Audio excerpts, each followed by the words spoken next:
Welcome back to the Wrong Advice Podcast. I'm your host, John Picciuto, and I'm very excited to have my guest, Eric Artell, on the line with us today. Eric, how you doing? Doing great, John. Thank you for being here with us. Even though they can't see it, we were talking about your amazing shirt that you're wearing today. So. It is a Goonies t-shirt. It is one in a plethora of my Instagram photos, but thank you. Shout out to Homage in Ohio. Do you realize how many people came out there? You know how you'll be seeing like a movie star or somebody who's in the media and stuff, and then you didn't even remember it, but then you realize, oh, they were like a kid actor in Goonies or Stand By Me or something like that, and you go, oh, that's where they came from. And so I don't know why I just thought about that, but that Goonies is one of those movies, right, where certain stars came out of that, and you totally had forgotten that they were in that movie. But yeah, I mean, the greatest Marvel villain of all time, Thanos. Like, shout out, Big Brother, you know. There we go. Exactly. There we go. It was an awesome launching point for many '80s stars into what's been a bunch of really solid rock star careers for sure. Anyway, thank you for having us here, my wonderful T-shirt aside, how about you introduce yourself to the listeners? My name is Eric Artell. Just love being here right now. I love this moment in time right now that we are talking. I've been an actor in Los Angeles for about 20 years, and I am also a content creator. Some people might call it an influencer. I have over 4 million followers on TikTok, which is probably kind of crazy and wild. But I also do a variety of other things as well. I work with a lot of other creators in creator development with a lot of other creators, and have other pastimes, hobbies, and passions. The primary one of which is being a dad to my kids. Oh, that's awesome. So family is very, very important to me. And that's a little bit about myself. I love improv. I've been teaching improv for decades, and love doing that. Do that online also. And to have a lot of other passions in life that we'll probably get into. And hopefully anyone who's listening have the same passions. And please come say hello on whatever social media app you desire in your life that has become a horrible time suck in your life. Other than podcasting, that's not a time suck. But other social media apps are horrible time sucks. But please come, and in that time suck, come send me a message and say hello from this podcast. I got to be honest. So I gave you all the follows this morning when I was doing like my background on who you are and what you've done. And I was flabbergasted that you had so many TikTok followers, because I am unfortunately a very, very recent TikTok addict, and I'm unabashed in how much I am obsessed with it. And geez, I spent a lot of time on that app. And I'll tell you what, when people create social media apps, they're smart. Mm-hmm. They are very smart. And I think a lot of times we as normal humans who are living on this spinning globe don't think about it very often, about how smart these people are who create these apps, because they create these applications and they optimize it to try to keep you on them. And they're effective. Mm-hmm. And we go down rabbit holes, and we feel, I think sometimes we beat ourselves up because we're like, oh, I can't believe I spent all this time on there. I'm terrible. We tend to insult ourselves, if you will, about how we feel badly about ourselves. Like, how could I have spent so much time on it? Well, I'll tell you, there's a reason that we've spent so much time on those, is because they've been designed specifically to keep you on there and to make you spend so much time. So hopefully that can help mitigate a little bit of self-loathing that sometimes people for spending so much time on something, because listen, that's like, they're designed for that. So it's like people who are like addicted to Diet Coke, right? It's like, well, you know what? That stuff's made for you to be addicted 31 grams of sugar will do that to a person. Yeah. For sure. Is it really 31? No, I totally made that up. Regular Coke. Oh, yeah. Definitely. Well, wait a minute. Like it's Diet Coke. It's not sugar. It's fake sugar. Yeah, right. Anyway, but I love it that you are a new addict to it. And I think we all go through our like times of addiction in different social media apps. Mine over the last few months was Clubhouse. Me too. And I think, that's the way it is with a lot of people. And you find a new app and it's like you just have to, it's almost like you have to get it out of your system. it's like I have an addictive personality. If I don't play, I don't know if you play any video games, John. Do you play video games? I am a proud owner of a PS5. I don't use it nearly enough.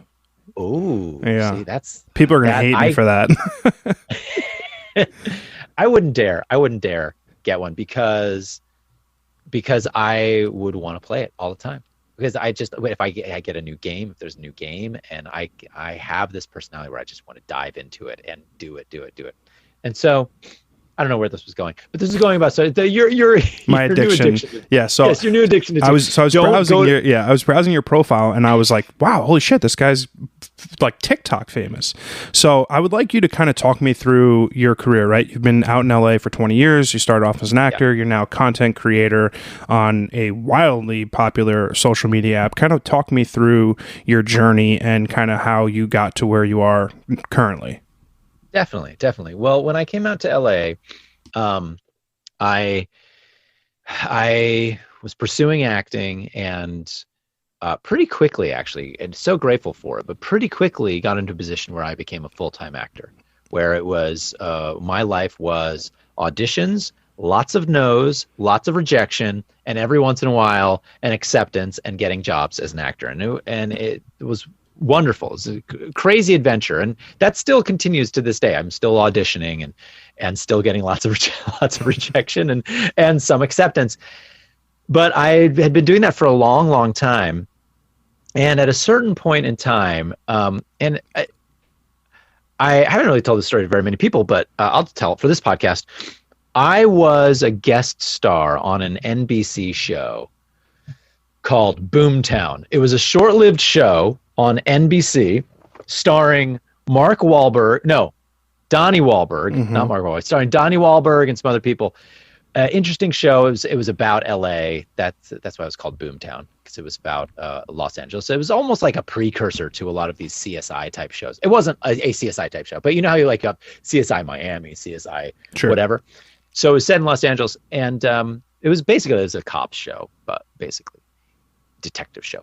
But I was a guest star on that with another person who has become sort of a lifelong friend of mine. Actor, he's become a very successful actor, but also he's now become a very successful producer and director. And at some point while we were in our acting careers, we were having a talk, and he was like, Eric, where success really lies in this industry is if you start doing stuff for yourself, basically. That was kind of how the gist of our conversation, not to get too much into it. Mm-hmm. And that helped turn on a little bit of a light bulb for myself, because as an actor, you are completely dependent on someone else giving you the green light to do something. I mean, you're auditioning, and that you really have become a career auditioner. And then hopefully somebody will hire you for a job. So with that said, sort of as a backdrop, I had some friends who were starting up this network, an online network, and I thought, I want to make a show.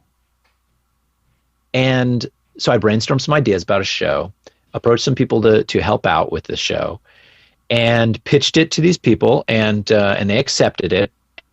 And so I wound up doing a daily internet show. And it was at the time where these types of shows weren't necessarily going on very much. And so it was a really amazing experience. So I was doing this daily show. It was looking at what was trending on Twitter. And we were putting it out also on YouTube. And then we had this other idea for doing a parody interview show with Viners. Vine was this, people who listen to this maybe don't even remember what Vine was. Vine was essentially TikTok. You could call it the precursor to TikTok, right? The precursor to Musical.ly, right? And Musical.ly then was bought by TikTok, but it was 6-second short form videos and had a lot of comedy creators on it. And so I did this parody interview show, interviewing kind of like what Inside the Actor Studio was, but we parodied Inside the Actor Studio with these Viners. And this created a relationship with all of these Viners and with a company that represented these Viners. And that's a company that I now work with, helping develop other creators. So there's all these little things that kind of connected, but that turned into working with this company who represented these Viners, and then Musically started coming about. Now, I was doing Vine a little bit. I tried doing a little bit, but it was more I was doing the show with these Viners. But Musically was out, and Musically really was just a lip syncing app. Yeah. It was called Musically, like you lip synced to music, basically. And then they started putting some comedy sounds and you lip sync. But it was a lip syncing app at the time. And I met them when they had 6 employees in North America. And so I got to know them, and I wanted to do original comedy content on Musically, similar to what Viners were doing on Vine. Mm-hmm. But not very many people were doing this for Musically, but I didn't want to be lip syncing. Like, that was not my cup of tea. Much like what people now say, I don't want to be dancing on TikTok. Yeah. To be on TikTok, you have to dance. No, you don't. Like that, you do not. I mean, I can probably scroll for a while and not find a dancing video. It just depends on what you like and what you engage with and stuff like that. So you do not need to dance on TikTok. Well, at the time, it was like, I don't want to lip sync for Musically. And so I want to create some original content. So I started creating some original content, and that was sort of my path on into social media, if you will. That started to be received really well. Musically really liked it. They were helping support it. And then, of course, TikTok came and bought Musically, and then TikTok really wanted to expand. So they were supporting that kind of content more. And so then I started doing that content and looking at what content was doing well, and can I do my own version of that kind of content, and really just trying to tap into that sort of stuff. And now all of a sudden I have 4 million followers, and it's kind of crazy to think about. But it's a grind, and it's still a grind that you have to be on, and that has led also to some success on some other social media apps.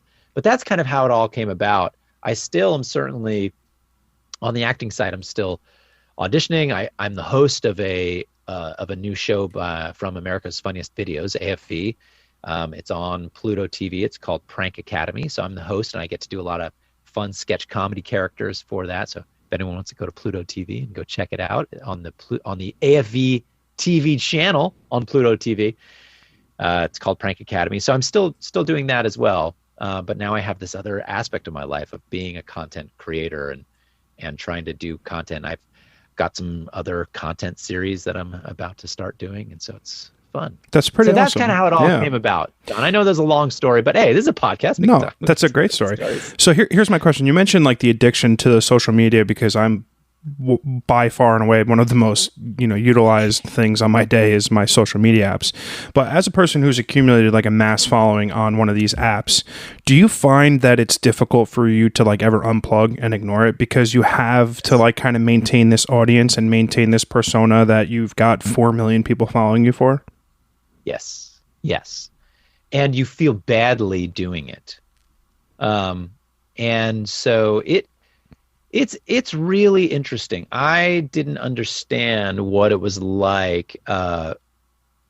Just the feeling of responsibility almost of having a social media following of that nature. So whether it's, whether you're on Facebook or you're on Pinterest or your LinkedIn or your TikTok or your Instagram or your YouTube or Twitch, anybody on these platforms that has a very large following, a significantly sized following,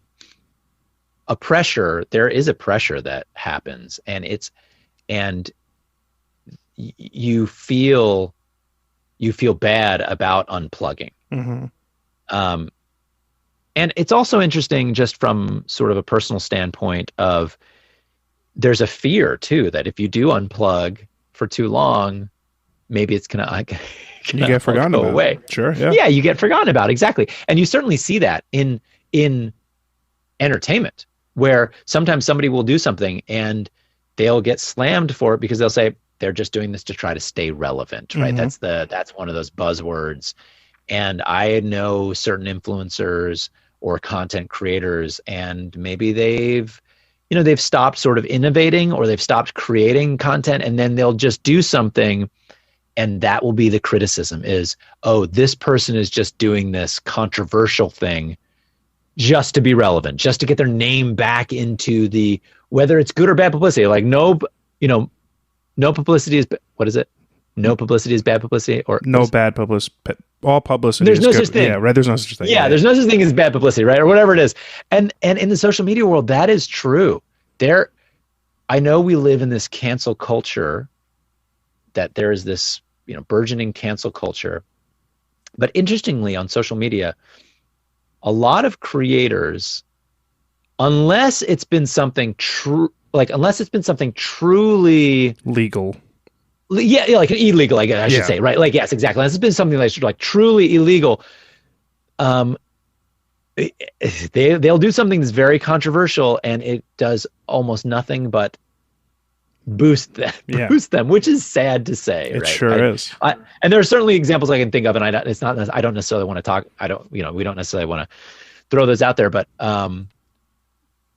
just this week, somebody who I consider a friend of mine has gotten back into the media again, and people are like, well, they're just trying to stay relevant. They're doing this thing. It's kind of ridiculous, or it's kind of stupid. They're just trying to stay relevant. And I think that then goes to the point that you're making, John, about is it hard to unplug, and what does that do to someone mentally when they unplug? And I think sometimes that's what happens to people when they do have this large following, is if they do sort of unplug, but then they feel like they need to get back into it, and they may decide to do something to try to get back into it. It's an interesting double-edged sword for sure. Yeah, it is. But back to the original question, it's hard. It is hard, and I will feel guilty, and I'll think, I need to try to post. Lately I've been so busy with a lot of other things that it's been really hard to just keep up with it. And it can become a full-time job. It certainly can be a full-time job. I'm involved in, I'm doing like a charity auction, doing this charity auction that we're trying to plan for us in real time. That's going to be a couple of weeks, but that in and of itself is taking up time, which I wish I could juggle all these it's tough. All these balls for sure. But yeah. So many moons ago, 6-7 years ago, I went viral on the internet for an article I wrote called "Why Chivalry is Dead from a Man's Perspective," and I've often spoken with people about how having something go viral is both a blessing and a curse. So as a person who has a pretty significant social media following, do you agree with that sentiment? And then do you ever feel this pressure to replicate the success of a certain video, a certain skit, a certain post, etc.? Yes. I think I may have actually read that article, John. Oh God, it was terrible. So reading it back in hindsight, not a great look, but yeah. Yeah, I've grown as both a human being and a writer in 7 years. So, yeah. Although the topic of chivalry is a really interesting topic. We don't have to talk about it though, but yes. I was just thinking about chivalry now. That's okay. Do you find it as like there's an immense amount of pressure to kind of replicate past success? Yes, certainly. And the tough part too about that is when you talk about social media content, you get rewarded for a certain kind of content, and the algorithms of that application will reward you for a certain kind of content, and so you kind of have to lean into it if you want to if you want to sort of ride that wave. So as a personal experience, one of my first like truly viral TikToks, like uber viral TikToks, happened because I can't even remember, John, how I got this idea. I know a lot of people will ask me, how do you find success? What should someone do to create content to find success? And one of the things I often like to tell people is look at a piece of content that's popular and see if you can do something similarly, but just as your own. Mm-hmm. Personalize it to yourself. Think about what the entertainment industry does. It's exactly what the entertainment industry does. There's a cop drama show. Okay, well, every network's going to make a cop drama show. Yep. There's a medical drama show. Every network is going to make their own medical drama show. I mean, Yep.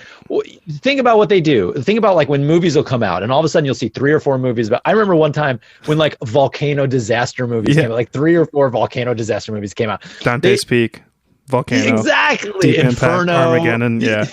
yeah. And so the entertainment industry does that. There's a reason. It's because everybody feels like they can do something their own style, and people will consume it. And look at YouTube. Trends. That's what trends are. Trends are something that's popular and everybody does their own thing on it. So that's what I would. That's one of my biggest pieces of advice to people. And so I remember I came up with this idea about doing a TikTok where, and I'm sorry to burst anybody's bubble if they actually thought it was real, but where I took an iPhone, and I wrote a note on the iPhone, and I said, write your deepest secret or something like that. And then I showed myself putting the iPhone on the sidewalk and then walking away from it, as if I were leaving the iPhone on a sidewalk, waiting and hoping somebody. Oh, and I also took the sleep off, so it would never sleep, right? Mm-hmm. And so thinking like somebody hopefully comes along and to the sidewalk and picks it up and puts it in their TV. Well, first of all, like no one's gonna leave their iPhone on the side. Yeah, right. But boy, a lot of people actually thought I had actually done that, and I apologize in advance. It was just sort of comedic content to me because I wanted to then follow it up with something. But that thing went crazy viral. We're talking millions of views in 24 hours. Mm-hmm. So then I had to do a follow-up to show like what happened to that iPhone, and guys, I didn't really leave my iPhone on the thing. I showed it to my nieces who were tweens, and the first thing they asked was, so what happened to the iPhone? I'm like, you guys, I didn't actually leave my iPhone on the sidewalk. Like, I don't have that money to throw around. But that, I wound up doing about 5 or 6 installments of that kind of video of leaving something on the sidewalk. And to this idea of like the pressure of replicating something successful, I started feeling that pressure of like replicating this success. Like this obviously was it touched a nerve. People really enjoyed it. They liked it. They shared it. And then also the follow-up videos that, what happened in 24 hours when I left. So I wound up leaving a laptop on the sidewalk. I left a box of money. I left I borrowed somebody's Corvette and taped their keys to the outside window of the Corvette and said, hey, take a joyride and then come back and share photos of it, whatever. So I did this whole series of just like, and I thought like, what could you leave that's even more and more ridiculous on a sidewalk? Yeah. And, but there certainly was that pressure. Like there became this pressure of, I need to replicate the success. And then I ran out of ideas for it. And I thought, oh no, I don't know if I'm going to find anything successful again. Yeah. I have to find another idea that I can lean into. And I've since done other series of videos of types of things, but and it's this cycle. You find something that can be really popular. You lean into it, but then at some point you have to lean out of it because I'm glad you brought that up because like I had a really hard time and probably almost to this day, I find it impossible to write something that I feel like I can put out anymore because it's like, it's crippled me in that, well, who the fuck, number one, who am I to think that I can say something that is of worth or, reason for somebody to consume? And number two, it's never going to touch the thing that I've already done. So it's like, what's really even the point? So I've like totally, left myself, from even having the confidence to be able to put that kind of work out in the world anymore, and it's sort of tough. It's it's something that I love to do, and I just can't do it anymore, and it's difficult. But yeah, it's that kind of premise of not being able to live up to your own successes. Yeah, and I love what you said that it's crippling because it does. It becomes crippling, and you're afraid to put anything else out. Also because you start to put your self-worth in the success of a post. Yeah. And that is the huge danger. Is if you start putting your own self-worth and you start measuring it by the amount of likes or shares or comments that a social media post gets, that is so dangerous. And that also is part of what is crippling. So, but yes, to your point of can I put something else out there that will even live up to the expectations or the success of what this achieved? And it's like, you know what? You have to be able to step back and go, who cares? Yeah. I'm still going to put something up, and it's still going to affect people positively in a positive manner.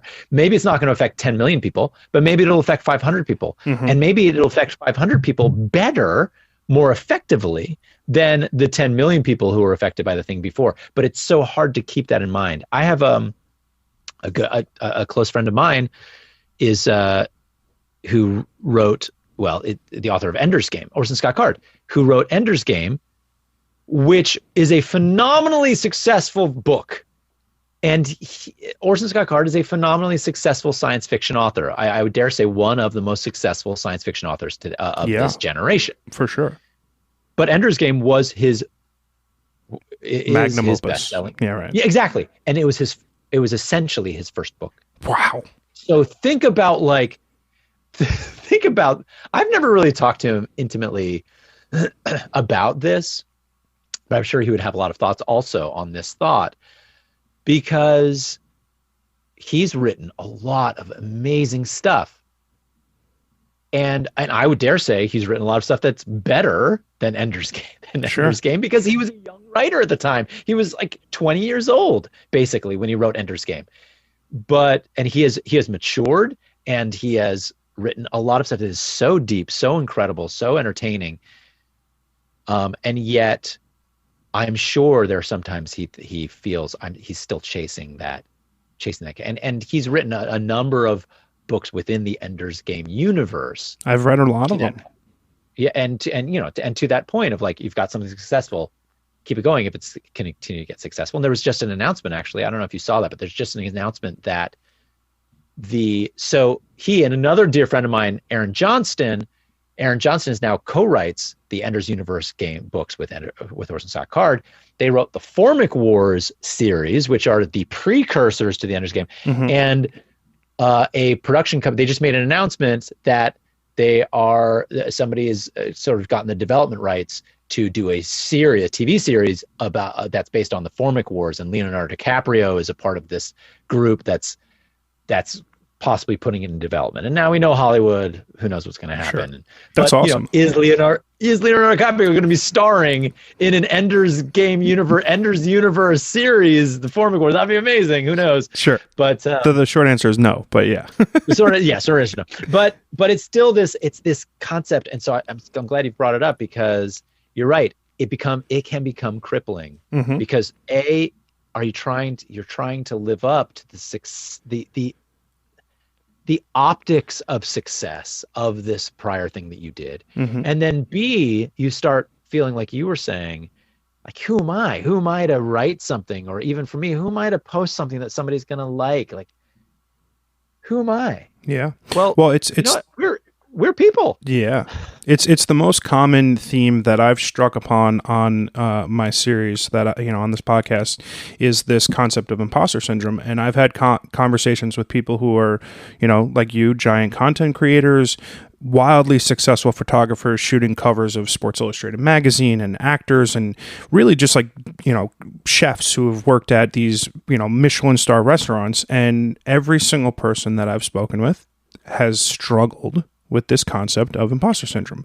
Who am I to think I could do this thing that, I am doing, but like I still have this self-doubt innately inside of myself that creeps up every now and then that says, well, I'm probably not going to be able to do it today, right? And it's just this really, really interesting thing that I think, unfortunately, is a byproduct of social media, because like you said, if you start looking at things like how many likes I get on a post, how many downloads on my podcast, it becomes this crippling, anxious feeling that I am not supposed to be doing this. I didn't get enough likes. I didn't get enough downloads. I need to stop. And it's tough. It is a very unfortunate self-fulfilling prophecy. If you lean into that can halt any sort of passion you have for doing things that you rely on other people to like. It's not easy. Yeah, and really, ultimately the only time that would be true, if you're to say, you know what, yeah, you need to stop. You need to stop, is if, like, let's say, for on the social media side, you were to post, 10 things and literally 0 likes. 0 likes and 0 comments. And then I guess, okay, then maybe, okay, yeah, maybe I should stop. But even then, it's ridiculous to think, okay, no, you shouldn't stop. What's also, I think, what also plays into it, in this imposter syndrome or into this idea, is, I've known a lot of actors. I know a lot of actors. I have a lot of friends who are actors. I've worked with a lot of actors and actors, actresses, and some who are extremely successful, who are household names. And it sounds trite, John, right? It sounds kind of trite, but they are just normal people, and they have all the same foibles, weaknesses, and strengths that we all have. And I'm sure that also plays into it, because when you have this kind of success and you think, well, who am I to, like, do I even deserve these accolades? Because and I think part of it also, John, is like, what really have I accomplished too? I think that I feel like, and you can tell me, because I had this conversation with a lot of people when it comes to imposter syndrome. And sorry to be on another topic, which you say you talk about all the time on your podcast. No, it's important. Do we see what we would classically call imposter syndrome in professions like accountants, heart surgery, or accountants, or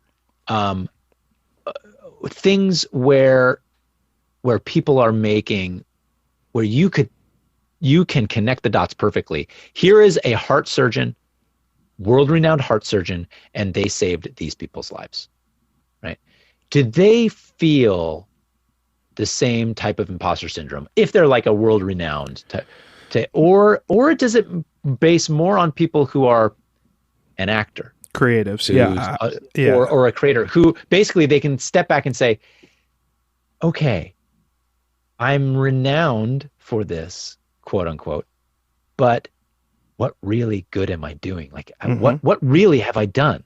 Yeah, I think when you look at something like a heart surgeon in comparison to an actor or an artist or a painter or a photographer, because what you do is inherently non-measurable. I mean, lives saved, sure, is measurable, but because it's not dictated on the amount of likes that you get or dollars that are paid to you at the box office, etc., I would imagine they have a significantly less likelihood of encountering imposter syndrome. I'm sure they, on an everyday basis, struggle with things like confidence, and maybe even being inspired by what they do. Because at the end of the day, whether you are, Mark Wahlberg or John Pacciuto, everything you do is still a job. Like, you're going to love the thing you do some days, you're going to hate the thing you do some days, and at the end of the day, it's still work, right? You have to work to live, and even though you're getting paid $30 million for a movie, it's still work. But in regards to imposter syndrome, I would imagine it's limited to people in creative industries that rely on other people's blessings to, like, really say whether it's good or not, that deal with it. And it's namely going to fall onto people who have experienced success before.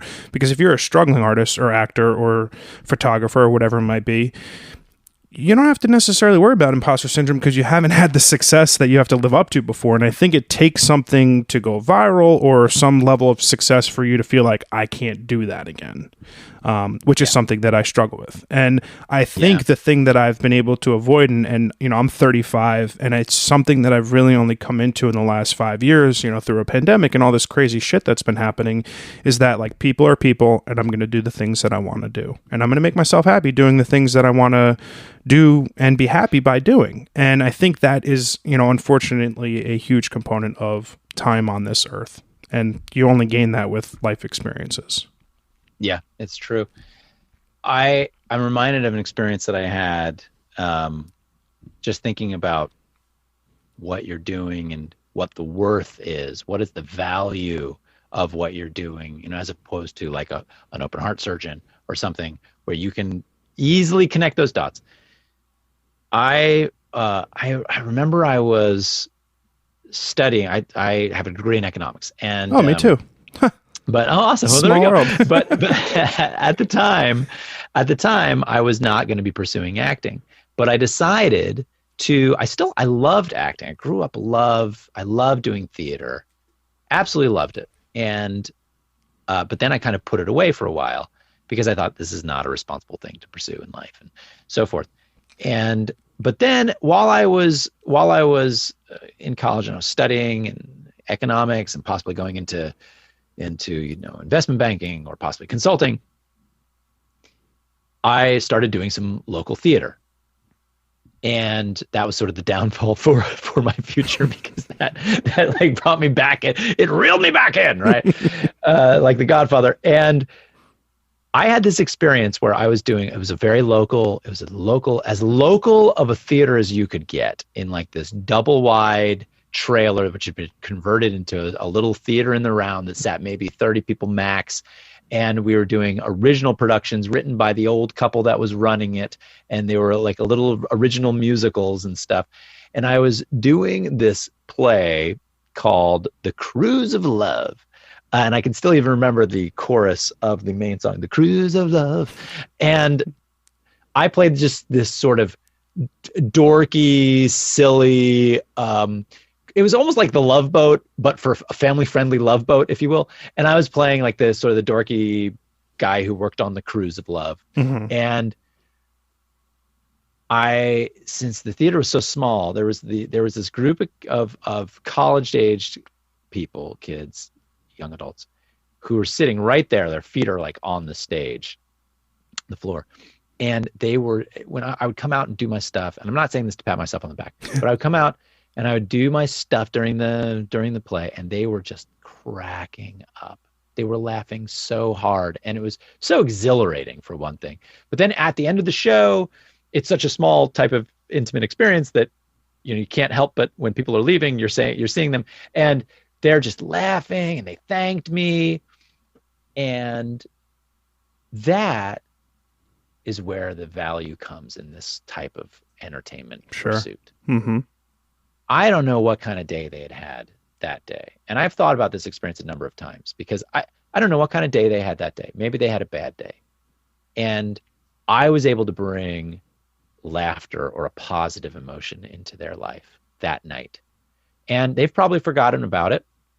Maybe they haven't, but they probably have. They've probably forgotten about that experience. I haven't, though, mm-hmm. Because I was able to positively affect their life that night. And I feel like on content creation, that is what you're able to do, is positively affect. Now, whether it's positively affected for laughter or for feeling good or for empathy, and you can cry with someone, whatever it might be, you can positively affect people's lives, even in small little microbursts. Mm.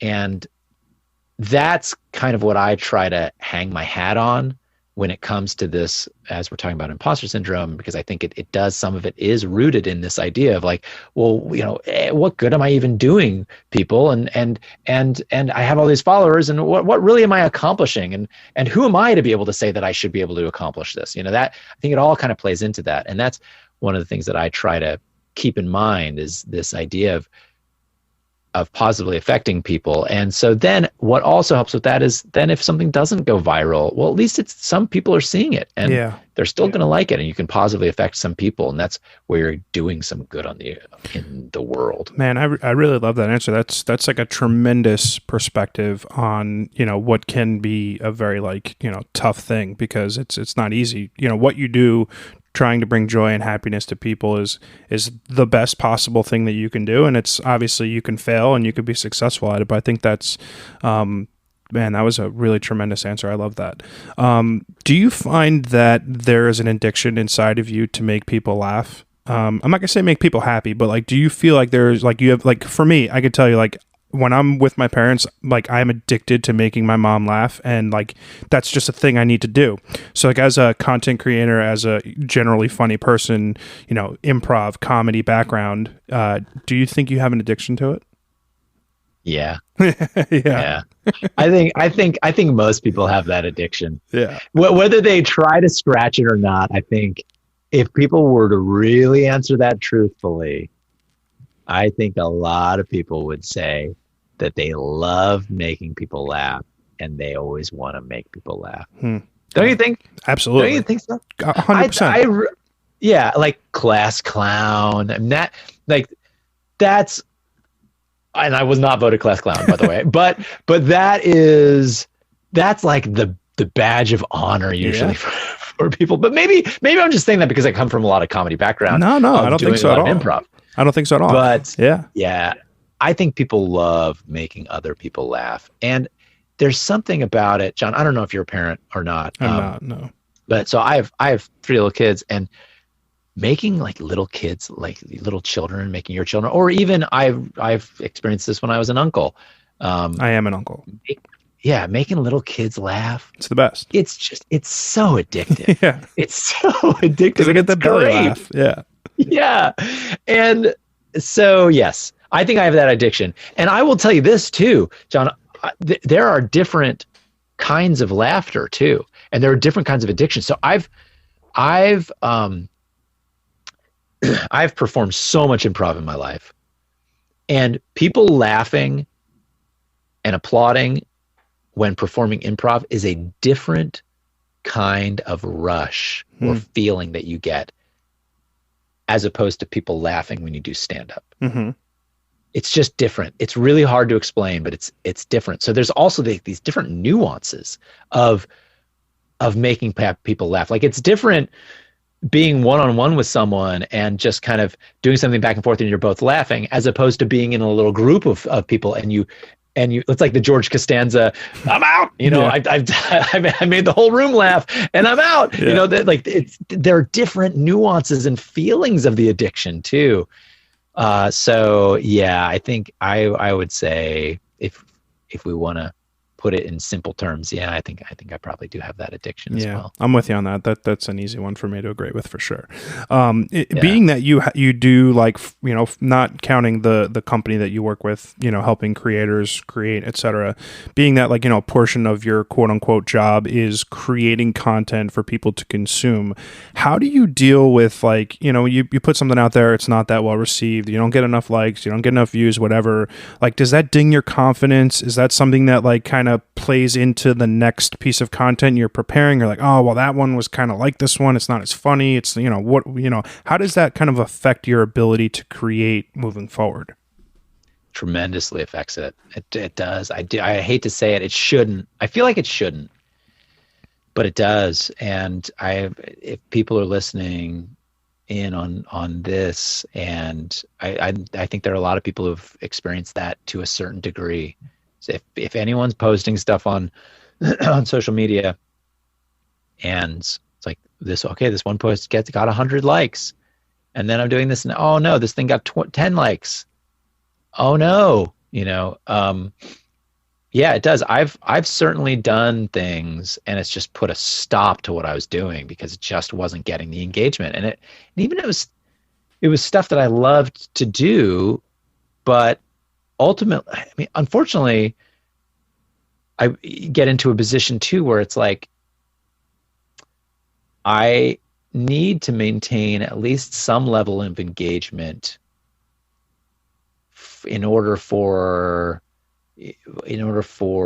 like the growth that I need to achieve. And if I'm putting something out there that even if I love it, it's not receiving the same kind of engagement, it does affect me. It definitely affects me. And I will, sometimes I have to stop putting it out there, even if I love it, and I hate it. It hurts. Yeah, it hurts. Sucks. Like I've done certain types of content, or it's really affected me in wanting, in thinking, okay, I have to change this up somehow. So I was doing something. I've been a voiceover actor for a long time. Mm-hmm. love doing voiceover, love doing voices. I can do some impressions, but I just love doing character voices. I love doing a lot of character voices and playing around with accents and stuff of that nature. And I started doing a challenge where I was going to try to do 100 voices in 100 days. And it was a part of somebody else who was doing this big challenge for there's a guy who was running 100 marathons in 100 days. The Iron Cowboy, his name was. Yes, his name is. And so I tapped into that and I was like, okay, I'm going to do 100 voices in 100 days. And I started like planning out all the voices that I was going to do. I was like, okay, I think I might be able to get to 100. Then I started putting out the videos and they did phenomenally terribly. It did so badly. Bait and switch on that one. Phenomenally terribly. To the point where it's like almost nobody wanted to even watch it. And I don't know, I couldn't figure out, was it the format that I was doing? I know a lot of things about short form video. So I started trying to tweak, was it not beginning correctly? Was it just not? And I was having fun doing them, mm-hmm.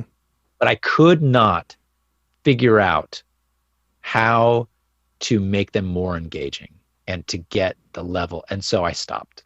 Wow. How many did you do? And then a lot of other, what's that? How many did you do? I think I did like, this is so embarrassing. I think I did like 13. Oh. I think I did like 13. But that was enough of a sample size to realize that the way I was doing them, it just wasn't working. It just wasn't working on a social media app. And so even though I was having fun doing them, I just didn't have the time, and a lot of other stuff has come up, and I didn't have the time to really go back to the drawing board. And I want to go back to the drawing board because voiceover is a big part of my life. I've voiced over stuff, video games and commercials and animation. I've done a lot of voiceover, and I love doing voiceover. And it's also something that I would love to put out there in the world more, because part of it was like, this is good for me career-wise. I want to put out in the world. So I'm going to give you my tip. You need to team up with an illustrator and do a short form series, 100 characters in 100 days. He draws them, you voice them, boom. There you go. You're welcome. Beautiful. Who is listening right now? Yeah, right. I have one illustrator friend, but he just joined the Navy, so I don't know how much he's drawing these days. So it might not be the right guy. But they got time on the ships. Talk me through that failure, right? Because like you had this great concept of something that you were super passionate about. It fucking tanked. Pardon my French. I curse a lot. I'm Italian. And what does that do to your confidence? Like, because you put a lot of effort and a lot of thought into something, and you had planned 3+ months of doing it, and it flopped. What does that do to you as a creator? What does that do to your confidence? It really does. It really affects it. It really affects it. And I feel like it shouldn't, but it does. And so I think as it was not doing well, I started trying to just tweak it. I started trying to tweak it. What can I put up front? What can I... And the problem also with that is every time it also is a different voice. And so you could either look at it and go, well, maybe people didn't enjoy that voice, or maybe people didn't. It was hard to be able to also like A/B test it. Sure. Maybe that's what I should have done, John, is I should have taken the exact same video and created like 3 different versions of it, edited 3 different versions of it and put them all out. But then that becomes hard to do. And so I just trying to do that, and ultimately unfortunately thinking, this is just, I'm spending too much time on this. It's not doing well enough to justify spending more being time. Able. Yeah. Spending more time. Like my time is better served in the things that I'm doing and in my life of what I'm doing. My time is better served now focusing on either trying a new concept or doing this other aspect of things that I'm doing in my life than putting this much time into something that is not improving my account at all, improving my, because it really was, I mean, it really was. It was like crickets. So who knows? And it might have also been, it might have also been something was going on in the app for that week, so that also happens, but it's just hard to know what's going on. And then you have a lot of head games, mind games, and it affects your confidence. And so obviously it's still pretty fresh, John. It's still pretty fresh. Well, I'm glad I'm glad this therapy session could act as a way pretty fresh in my mind right now. for you to hash it out right now. No, it's hard, John. It's hard for me. It's fresh in my mind. Foo Fighters. That was for my future brother-in-law Dan. He's gonna love that. So Dan, thanks for listening. This John, he's a good guy. You got your eggs. You got your eggs in a lot of baskets, right? You do voiceover, you do TikTok, you do a million things. So, what of those things, or what aspects of those things, give you confidence now to keep on keeping on? Being a dad. Oh, I love that! What a great answer. And part of it is knowing that I need to provide. So I don't know if that so much puts it as a confidence as much as a motivation. But also it's something interesting where it's like, I can, my kids enjoy me. So I know I can still make content that people will enjoy. Sure.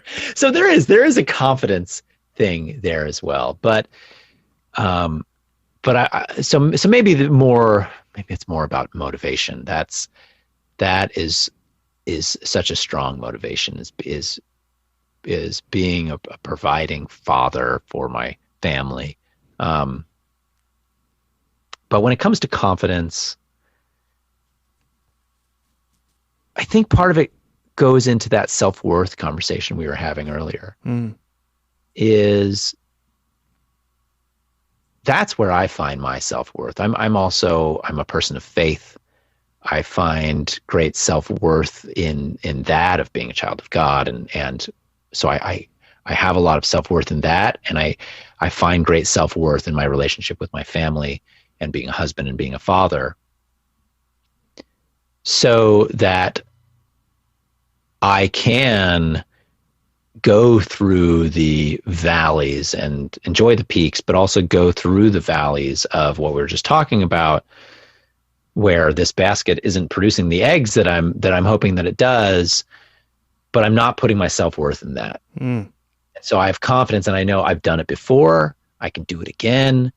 I've done something of quality. I know I can do more things of quality, but I'm not defined by the success of that. I'm defined by my beliefs. I'm defined by my relationships with my family. And that's where I find my self-worth. I think that plays a lot into my confidence. That's a tremendous answer. I mean, that's locking down the important pillars on the things that allow you to do, take the chances to do the things that you're doing. That's an incredible perspective. I applaud you for that for sure. So you've got your confidence and your motivation locked down for a creative life. So what inspires you? Other people certainly inspire me. Friends who are doing things that are great, that inspires me. If we talk about, are you thinking more what inspires me in what I make, or what inspires me to sort of keep going, or what inspires me? C, all of the above. I would say, when it comes to inspiration, certainly if we're talking about kind of content, what inspires me, I think I'm trying to more and more lean into, if I find it enjoyable, that's going to be my inspiration. Like, I want to create stuff that I find enjoyable. And that was part of the impetus of doing like the voiceover stuff. And okay, that didn't quite go so great, but that's okay.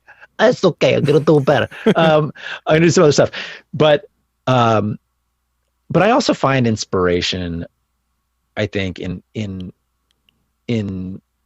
having good people in my life who are doing great things. That certainly is inspiring.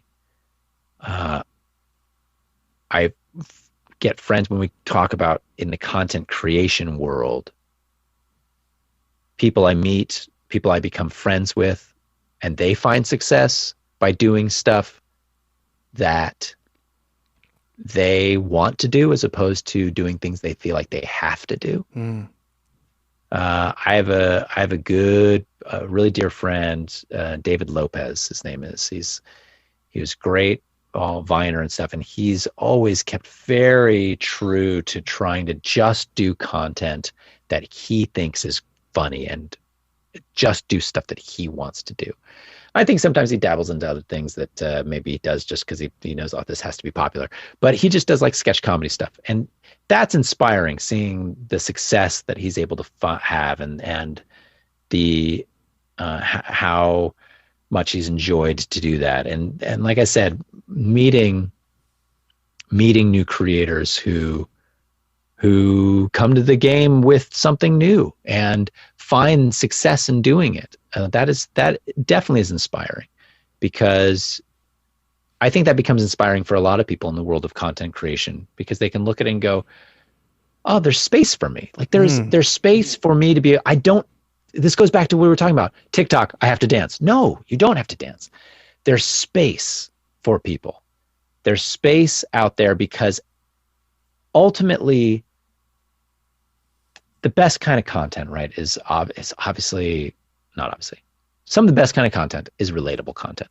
Sure. Things where people can look at it and go, I can relate to this. Either I love this, or I can relate to it, or it touches a passion point of mine or a pain point of mine.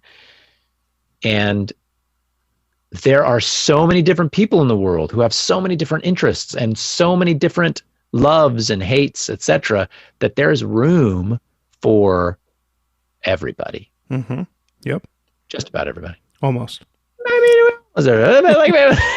Almost everybody. I mean, I guess there is room for everybody, but there's some things that maybe you should never, ever do. But if we're but obviously, that's inspiring, is seeing people who rise up on something and receive a lot of success on something because they're doing something they're passionate about.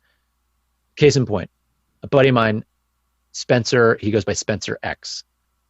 He's a beatboxer. He grew up in New York City, busking, beatboxing on the streets. And then he found TikTok.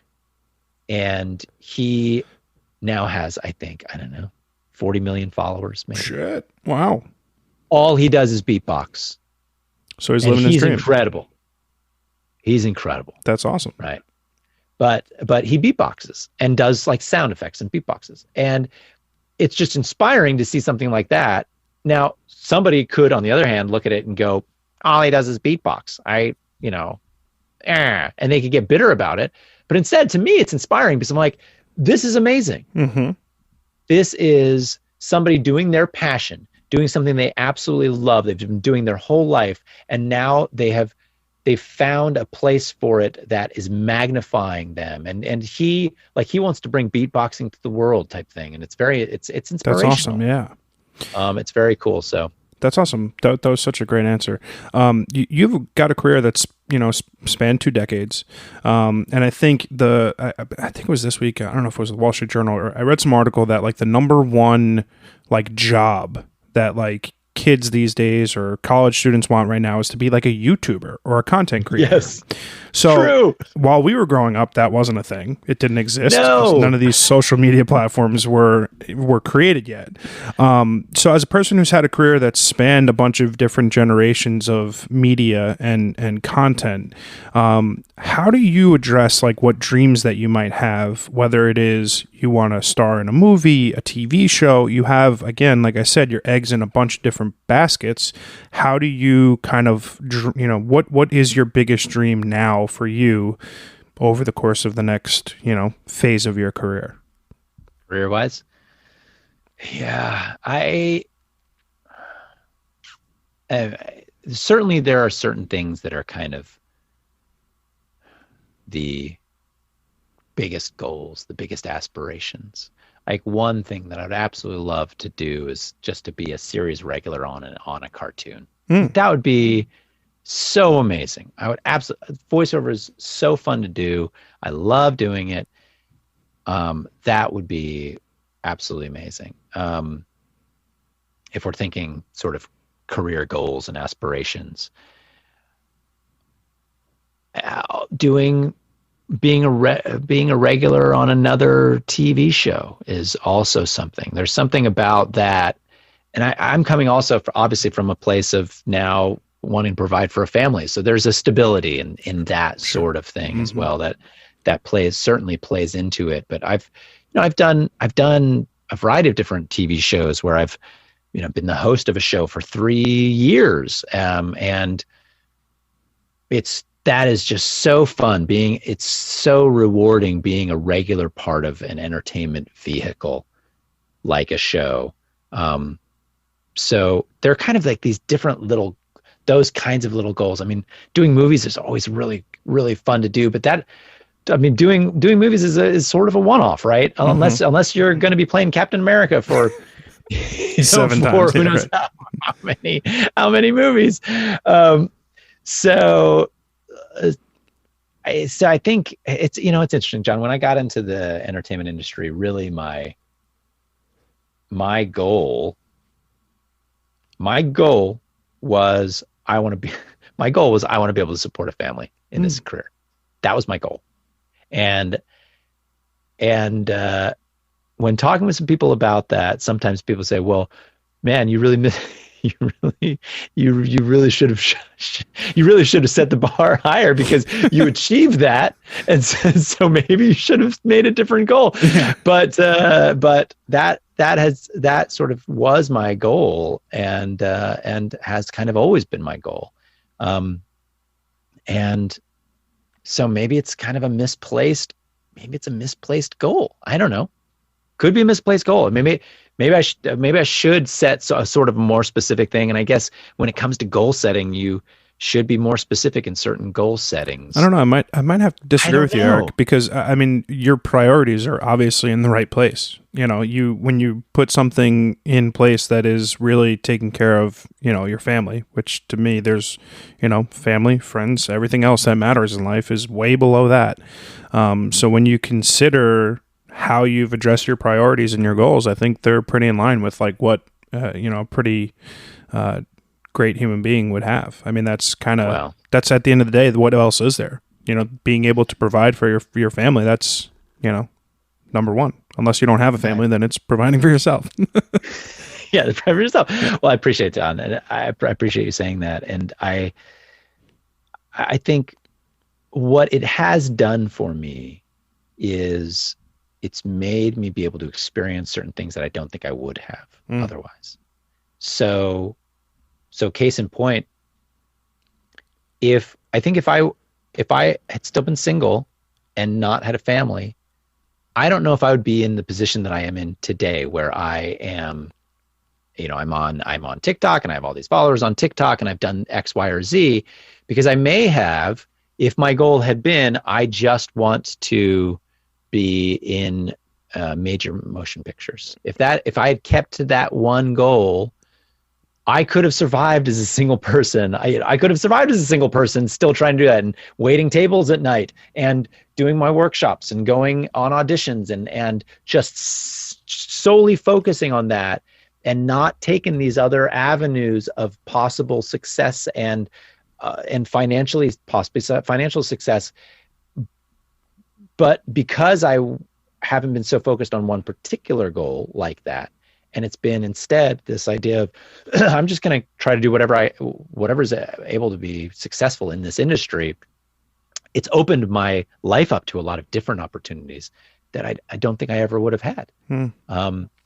Case in point, being a host of an AFV show on Pluto TV called Prank, I never would have gotten to do this particular job if I hadn't followed those streams of I'm doing a little YouTube show, and then now I'm going to go do this Musical.ly thing, which became a TikTok thing, which then created followers, which then created also a relationship with this company, and then created a relationship with AFV, which then I got to be a relationship with them, and then they wanted to hire me for this show. So serendipity.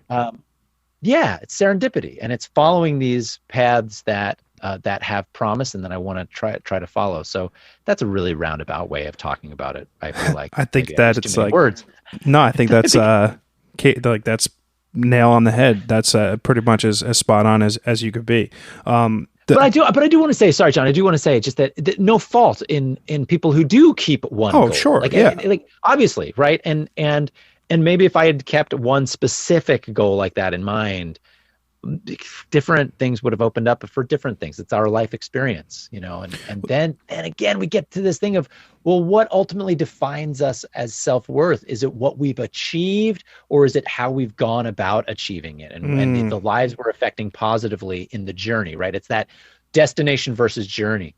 And again, that's where imposter syndrome or dissatisfaction happens, that if you have not hit this destination that you're going for, are you going to be dissatisfied with what you're doing in life? Are you going to be, as opposed to going on the journey, being a positive influence with others, and hopefully influencing others and letting them influence you, and enjoying that journey wherever it's leading you, still with keeping a goal. Yeah. And so somebody can keep that goal, but don't be dissatisfied and feel like your life's a failure if you're not hitting that goal, because it's that process. And what are you doing in that process? 100%.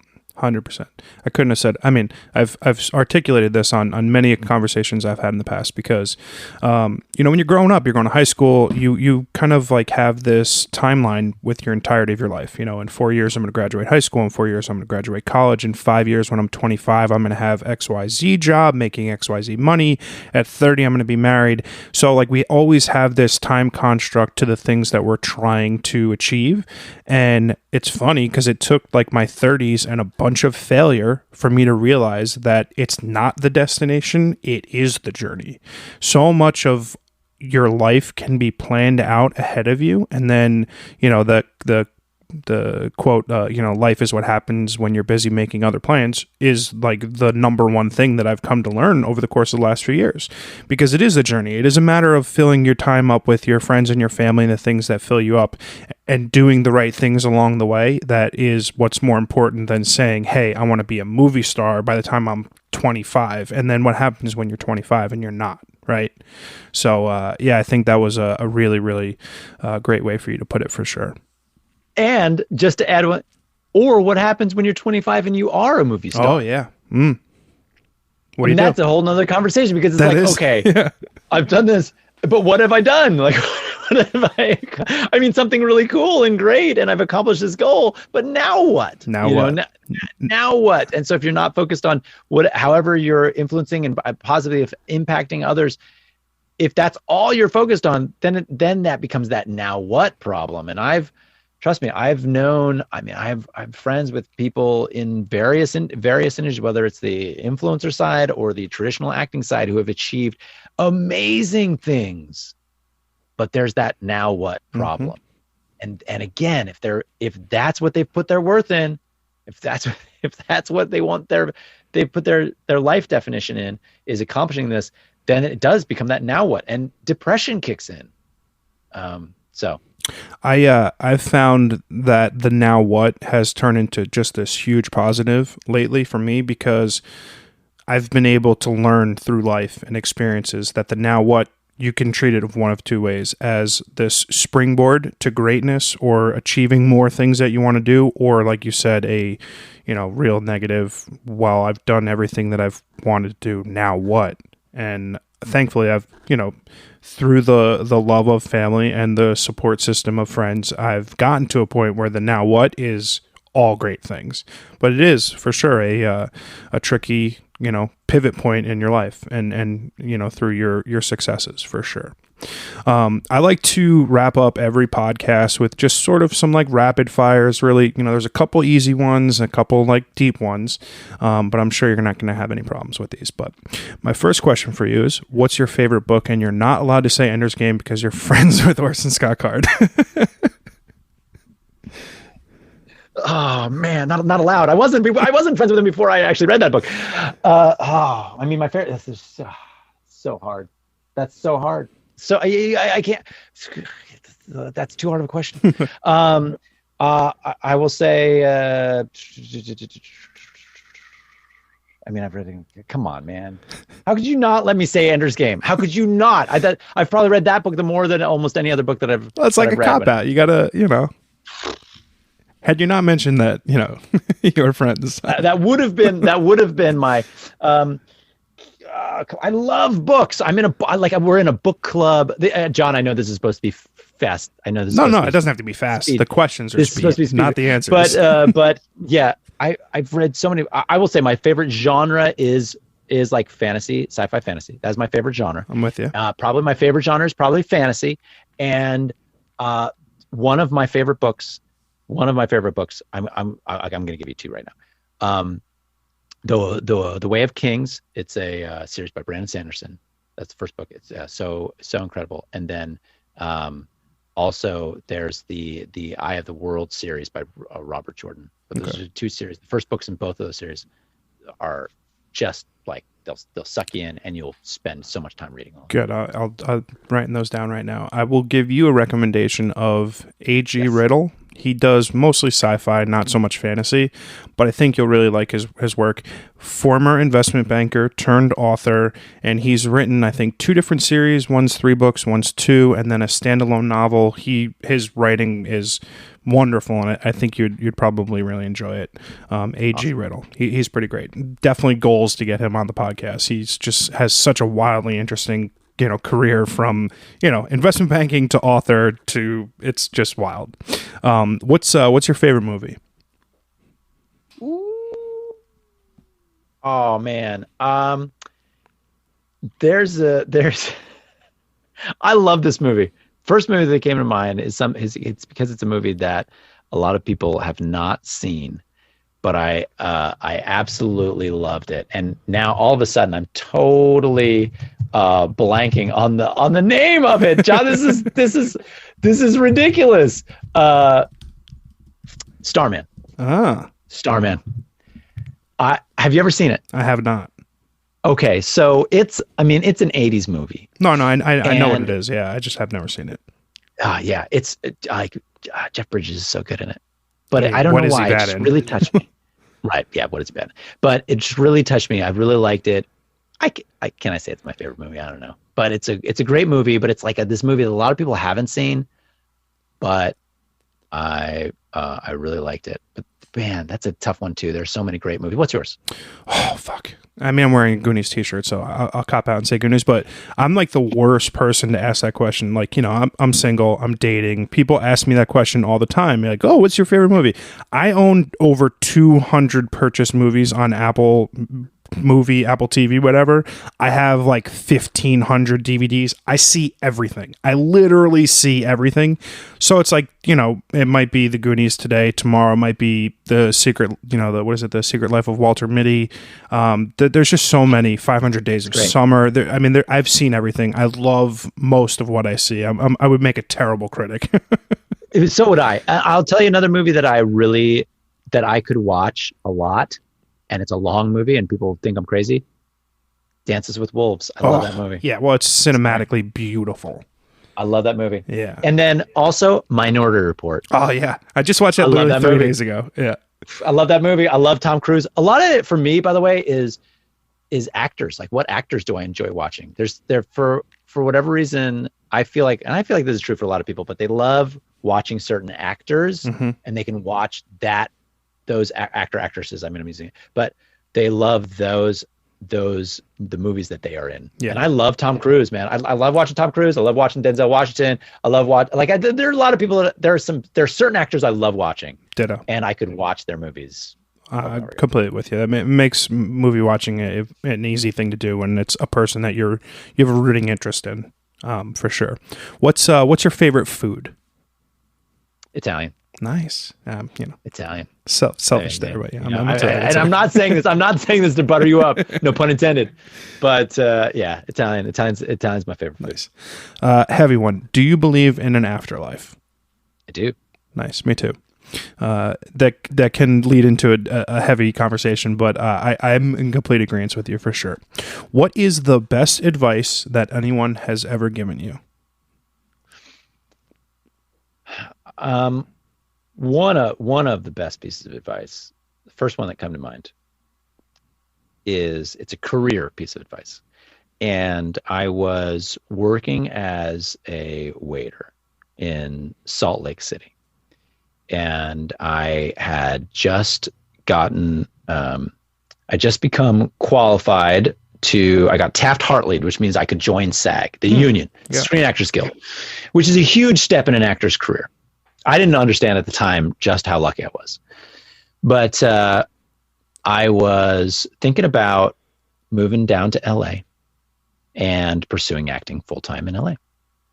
And I'd come down to LA with one of my best friends. I teach improv with him now. His name's Lincoln. Improvwizards.com if you want to go check out some online improv learning. Lincoln in the notes below.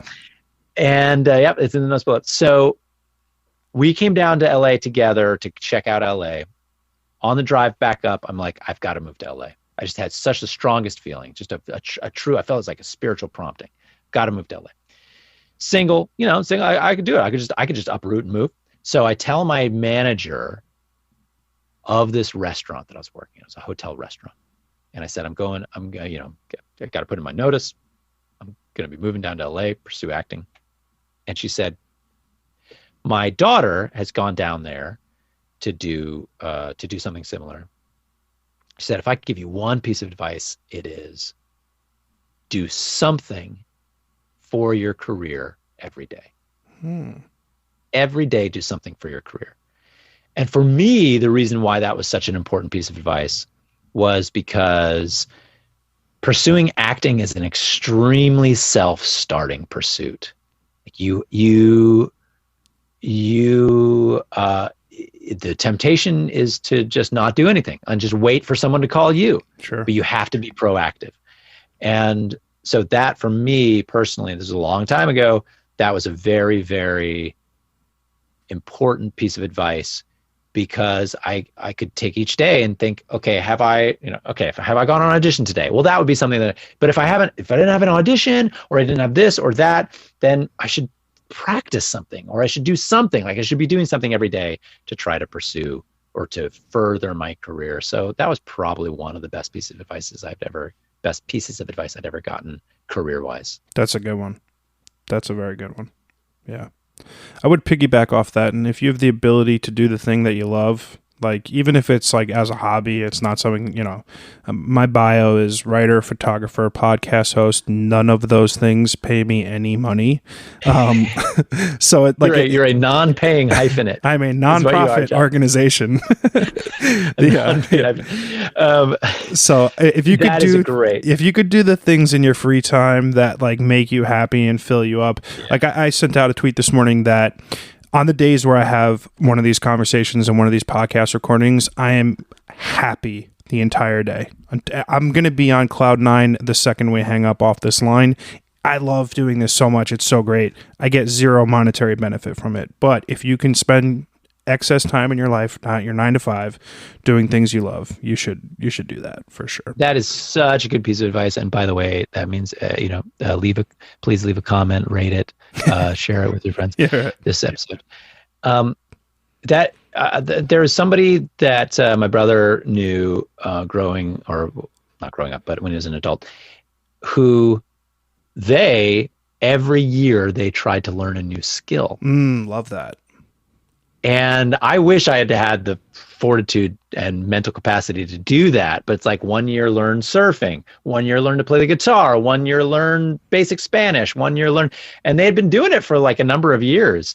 Man, that's such a good piece of advice. Yeah, that would be really cool to try. Funny you mentioned that. I do that during Lent every year. So nice. With Catholicism, you give something up every Lent. So for Lent, I do two things. I give something up and then I take something on. 1 year I gave up drinking for 40 days. So for those 40 days, I became a bartender, which is like the duality is fucking hysterical. 1 year I learned the guitar. Another year I started writing. That's how I started writing for Elite Daily and Thought Catalog and all those places online. Last year I started a podcast. So it's amazing how these things that over a 40-day period can be, pretty significant. So you started the podcast during Lent. I did. Yeah. That's great. Yes, That's a very similar topic, a very similar type of goal, but it's so great. Yeah. That's great, John. Yeah, no, That's awesome. I appreciate that. All right, my last question is, what is one recommendation you have for everyone who's listening today? Something consumable, could be a podcast, a book, a movie, a TV show, something that you've recently consumed that you would like everyone to check out. Well, this is something that's really close to me. This is the first thing that comes to mind. It's a shameless plug. I'm going to do a shameless plug here, John. You wouldn't be the first. I hope you're right with doing it. It's not for me. It's for my friends. I talked a little bit about this charity auction that we're doing. But if just do a Google search called Save Damien, Damian. It's my friends whose son was born with Niemann-Pick's disease, which is a 100% fatal disease for children. And they die within 2 to 5 years. And so, but there are some treatments that are on the horizon that need more funding. So we're doing this auction coming up to try to raise funds for it. But I would say just Google that. No, Google we'll link that in the show notes below for sure. Yeah, please. It's called SaveDamien.com, and you can literally help save some kids' lives because kids are being born with this. It's a rare, very rare disease, but when a child is born with it, they are going to die. Period. Wow. And it's gut wrenching. Like, it's gut wrenching. And I've shed so many tears. I've been on Clubhouse. We've been talking about this because we're doing the auction on Clubhouse at some point. So, but it's still something that they're, actively trying to raise money for with a foundation that works towards accelerating the time frame for these treatments to come to market, basically. And it's just, I feel like it's such a worthy thing to participate in some way, shape, or form, right? But maybe, so this isn't a consumable thing, but that's maybe my piece of advice is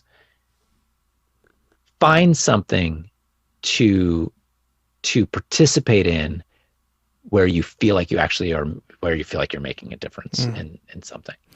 Yeah, I mean, listen, we were strangers an hour ago. I've got this cheesy line where everyone who's on my podcast is now part of my family. So welcome to the Picciuto family, Eric. That last 2 minutes of everything that you just shamelessly plugged, I think couldn't be a better identifier of the kind of person that you are. And man, I'm just incredibly thankful for your time. And geez, you're just such a good guy. I'm really thankful that we were able to do this today. Well, likewise, John. And I am honored to be considered a member of the Picciuto family because, first of all, since I love Italian things, so I love the name. I love that you pronounce it correctly. I was a missionary in Italy for 2 years, so I speak fluent Italian. So Picciuto is like, I love that you pronounce it correctly instead of people like having a family name and they say, oh, no, it's Picciuto. Yeah. Or something. Like no, it's pronounced Picciuto. So I've always wanted to be a part of an Italian family. I have no Italian in my blood. I've always wanted to be a part of an Italian family. You got a 100% Italian friend who's a big fan of yours. I will link the Save Damien stuff in the notes below as well of all your socials and everything. Again, dude, thank you so much for coming on board. I really had a great chat with you today and look forward to seeing more from you in the future. Appreciate it, John. Thanks so much, man. Take care.